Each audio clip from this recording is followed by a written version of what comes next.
ભરૂચ જિલ્લા જેલ ખાતે 16 કરોડના ખર્ચે નવનિર્મિત સુવિધાઓ અને કમ્પાઉન્ડ વોલનું મંત્રી કમલેશભાઈ પટેલના હસ્તે લોકાર્પણ।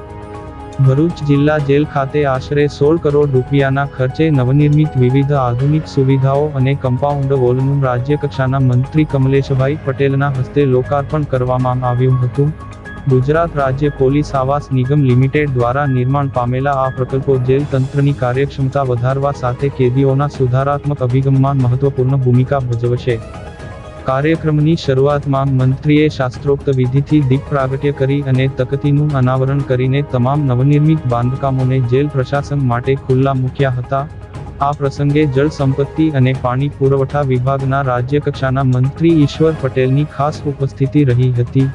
લોકાર્પણ બાદ મહાનુભાવોએ ફિમેલ બેરેક, હાર્ડકોર સેલ, બાળકો માટે anganwadi, matron office, canteen, library, indoor games room, જનસેવા કેન્દ્ર અને એડમિનિસ્ટ્રેશન ઓફિસની પ્રત્યક્ષ મુલાકાત લઈને ઉપલબ્ધ સુવિધાઓનું નિરીક્ષણ કર્યું હતું।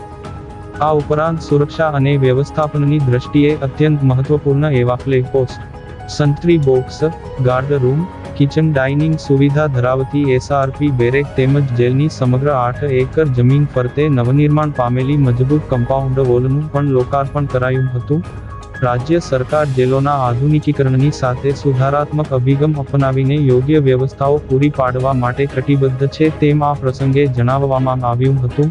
આ કાર્યક્રમમાં જિલ્લા પંચાયત પ્રમુખ, ધારાસભ્યો, વડોદરા ઝોનના IPS નાયબ પોલીસ મહાનિરીક્ષક, મધ્યસ્થ જેલ અધિક્ષક સહિતના સ્થાનિક જનપ્રતિનિધિઓ અને અધિકારીઓ ઉપસ્થિત રહ્યા હતા।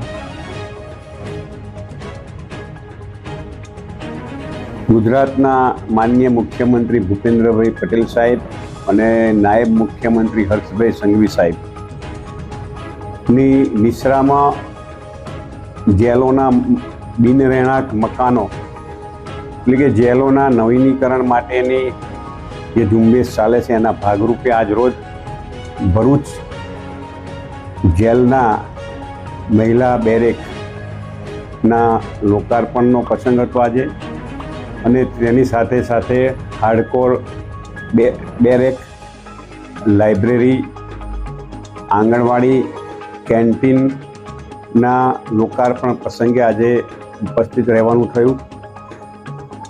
અંદાજિત 16 કરોડના ખર્ચે આ અદ્યતન જેલનો નવા મકાનનું અને સાથે સાથે વહીવટી મકાનનું પણ આજે લોકાર્પણ થઈ રહ્યું છે। ત્યારે આજે આ ભરૂચને ગુજરાત સરકારના જેલ વિભાગ, ગૃહ વિભાગ દ્વારા માનનીય મુખ્યમંત્રી નિશ્રામાં આ અદ્યતન મકાન લોકાર્પણ કરવામાં આવ્યું। અસ્તુ ભારત માતે વંદે માતરમ, જય જય ગરુ ગુજરાત।